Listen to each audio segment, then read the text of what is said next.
अस्सलाम वालेकुम बच्चों, कैसे आप लोग? ठीक हो स्टूडेंट? आज की वीडियो हमारी बहुत ज़्यादा इंपॉर्टेंट है। बहुत सारे बच्चे मुझे फिज़िक्स के हवाले से, फर्स्ट ईयर की फ़िज़िक्स के हवाले से क्वेश्चन पूछ रहे थे कि सर फिज़िक्स की जो है वो पेयरिंग स्कीम भी बता दें और साथ में हमें ये भी बताएं कि कौन कौन से चैप्टर्स हैं जिनको हम अच्छे से कर लें तो हमारे अच्छे से मार्क्स आ सकते हैं। और सर कोई क्वेश्चन जो मोस्ट इम्पोर्टेंट है वो भी बता दें, क्योंकि हमने सुना है कि 2022 के अंदर पेपर कोई बहुत ज़्यादा मुश्किल है। तो मेरे कुलीग हैं, बहुत ही अच्छे टीचर हैं जी, मैंने आज उनसे रिक्वेस्ट की कि यार मुझे बताओ ज़रा बच्चे जो है वो कौन कौन से चैप्टर्स हैं और कौन कौन से शॉर्ट क्वेश्चन, कौन कौन से MCQs कर लें जिनसे उनके मैक्सिमम मार्क्स आ जाएं 2022 के अंदर।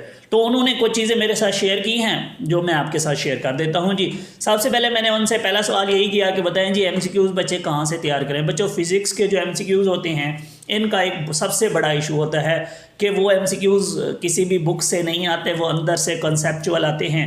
तो मैंने कहा जी बताएं किस तरह के MCQs होते हैं। तो उन्होंने कहा कि जी हमारे जो MCQs होते हैं 17 MCQs होते हैं, वो जो है वो 3 तरह के होते हैं। उसमें 3 तरह के MCQs पाए जाते हैं जी।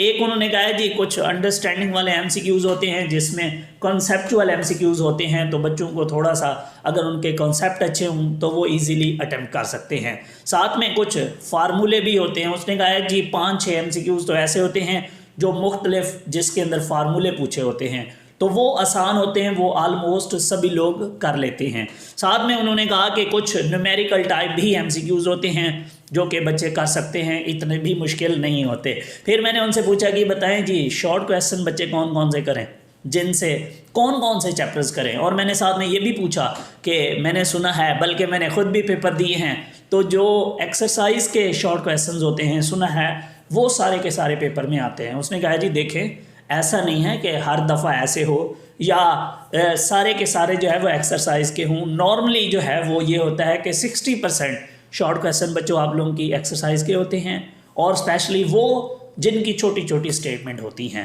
और साथ में जो है वो 40% अंदर से कॉन्सेप्चुअल भी होते हैं, किसी चीज़ की प्रॉपर्टीज़ पूछी होती हैं, डेफिनेशंस पूछी होती हैं, या अंदर से कोई कॉन्सेप्चुअल बात भी पूछी हो सकती है। तो इस तरीके से शॉर्ट क्वेश्चंस होते हैं। मैंने कहा जी बताएं फिर कौन से चैप्टर्स हैं जो बहुत ज़्यादा इंपॉर्टेंट हैं जिनको बच्चे अगर कर लेते हैं, मीन्स अगर कोई चैप्टर स्किप करना चाहें तो कौन कौन से स्किप कर सकते हैं और कौन से इंपॉर्टेंट चैप्टर्स हैं जिनको करना लाजमी है।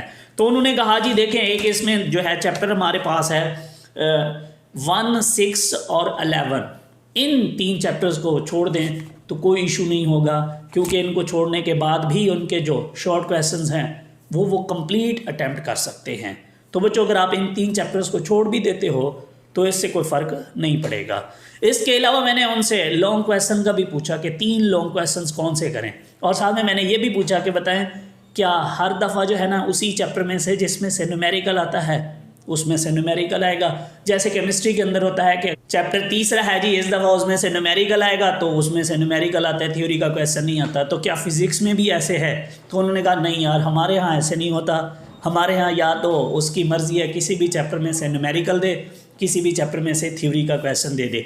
तो उन्होंने कहा कि जी एक लॉन्ग क्वेश्चन बच्चों का अटैम्प्ट हो जाता है अगर उनको दूसरा और तीसरा चैप्टर आता है।